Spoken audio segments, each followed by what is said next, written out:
Stairs, thresholds, obstructions, sidewalk gratings, narrow passages are all barriers we walk over, through, around, all throughout the day.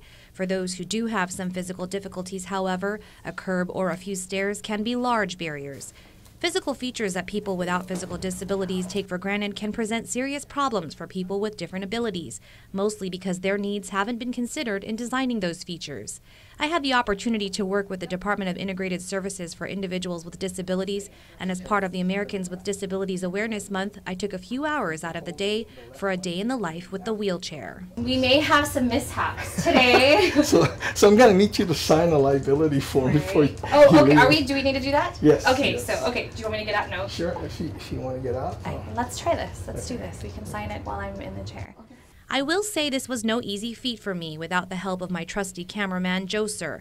I don't think I would have been able to get around as easily. According to DISD Director Ben Servino, there are between 12,000 to 13,000 people with disabilities that have been identified on Guam. But Servino says he feels there may be more who either don't want to report or have more hidden disabilities. Today was surely an experience I was grateful to participate in. It gave me perspective and insight on what those with physical impairments experience. While I did have a wheelchair, I did not have accessible parking, understandably so, as this was simulated. So at the legislature, we parked elsewhere. This is tiring.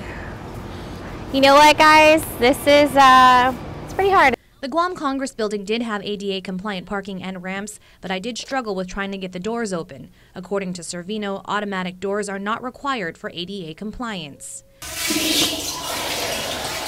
Going to the restroom, reaching for things high up, and getting around are all things we can do on a daily basis. And after today, I have a new perspective on things. I've spent years dancing hula, so today's experience comes with insights I will never take for granted or forget.